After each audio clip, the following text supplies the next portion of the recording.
Bienvenue mon frère, ma sœur ici. Pour chaque jour du mois, nous lisons un chapitre pour le jour concerné. Comme par exemple, aujourd'hui nous sommes le 1er du mois d'avril. Alors nous lisons Romains chapitre 1er. Il est écrit de la part de Paul, serviteur de Jésus-Christ, appelé à être apôtre et choisi par Dieu pour annoncer sa bonne nouvelle. Dieu avait promis cette bonne nouvelle depuis longtemps dans les Saintes Écritures, par l'intermédiaire de ses prophètes. Elle se rapporte à son Fils, notre Seigneur Jésus-Christ. En tant qu'homme, il était descendant du roi David. Mais, selon l'Esprit Saint, il a été manifesté, Fils de Dieu, avec puissance quand il a été ressuscité d'entre les morts. Par lui, Dieu m'a accordé la faveur d'être apôtre pour l'honneur du Christ, afin d'amener des gens de toutes les nations à croire en lui et à lui obéir. Vous en êtes aussi de ces gens-là, vous que Dieu a appelés pour que vous apparteniez à Jésus-Christ. Je vous écris, à vous qui êtes à Rome, vous tous que Dieu aime et qu'il a appelés à vivre pour lui. Que Dieu notre Père et le Seigneur Jésus-Christ vous accordent la grâce et la paix. Avant tout, je remercie mon Dieu par Jésus-Christ au sujet de vous tous, parce qu'on parle de votre foi dans le monde entier.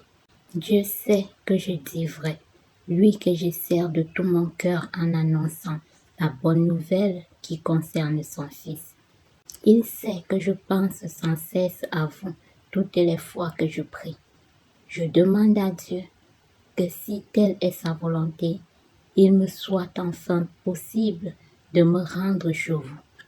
En effet, je désire beaucoup vous voir, afin de vous apporter un don de l'Esprit Saint pour que vous en soyez fortifiés. Plus encore, je désire être parmi vous pour que nous recevions ensemble un encouragement, moi par votre foi et vous par la mienne. Je veux que vous sachiez, frères, que j'ai souvent fait le projet de me rendre chez vous, mais j'en ai été empêché jusqu'à présent. Je souhaite que mon travail porte du fruit chez vous aussi, comme il en a porté parmi les autres nations du monde.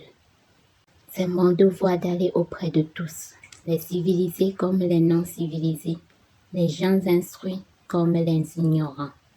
C'est pourquoi j'ai ce désir de vous apporter la bonne nouvelle à vous aussi qui habitez Rome. C'est sans crainte que j'annonce la bonne nouvelle. Elle est en effet la force dont Dieu se sert pour sauver tous ceux qui croient, les Juifs d'abord, mais aussi les non-Juifs. En effet, la bonne nouvelle révèle comment Dieu rend les humains justes devant lui.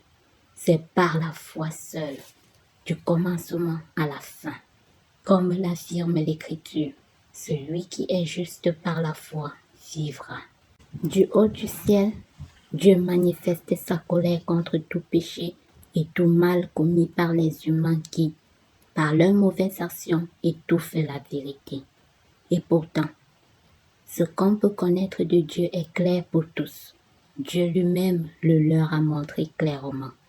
En effet, depuis que Dieu a créé le monde, ses qualités invisibles, c'est-à-dire sa puissance éternelle et sa nature divine, se voient fort bien quand on considère ses œuvres. Les humains sont donc inexcusables. Ils connaissent Dieu, mais ils ne l'honorent pas et ne le remercient pas comme il convient de le faire à son égard. Au contraire, leurs pensées sont devenues stupides et leur esprit, insensé, a été plongé dans l'obscurité. Ils se prétendent sages, mais ils sont fous. Au lieu d'adorer la gloire du Dieu immortel, ils ont adoré des statues représentant l'homme mortel, des oiseaux, des animaux à quatre pattes et des reptiles. C'est pourquoi Dieu les a abandonnés à des actions impures, selon les désirs de leur cœur, de sorte qu'ils se conduisent d'une manière honteuse les unes avec les autres. Ils échangent la vérité concernant Dieu contre le mensonge. Ils adorent et servent ce que Dieu a créé au lieu du Créateur lui-même, qui doit être loué pour toujours. Amen. C'est pourquoi Dieu les a abandonnés à des passions honteuses. Leurs femmes elles-mêmes changent les relations naturelles en des relations contre nature. De même, les hommes abandonnent les relations naturelles avec la femme et brûlent des désirs les uns pour les autres. Les hommes commettent des actions honteuses les uns avec les autres et reçoivent ainsi en eux-mêmes la punition que mérite leur égarement. Comme ils ont refusé de reconnaître Dieu, Dieu les a abandonnés à leur intelligence déréglée et ainsi ils font ce qu'ils ne devraient pas. Ils sont remplis de toutes sortes d'injustices, de mal, d'envie, de méchanceté. Ils sont pleins de jalousie, de meurtre, de querelles, de ruses, de malice. Ils lancent de mauvaises accusations et disent du mal les uns des autres. Ils sont ennemis de Dieu, insolents, orgueilleux, vantards, toujours prêts à imaginer de nouveaux méfaits. Ils sont rebelles à leurs parents. Ils sont incontestants. Ils ne tiennent pas leurs promesses. Ils sont durs et sans pitié pour les autres. Et, bien qu'ils connaissent le jugement de Dieu, déclarant dignes de mort ceux qui commettent de telles choses, non seulement ils les font, mais ils approuvent ceux qui les font. Parole de l'Éternel. Amen.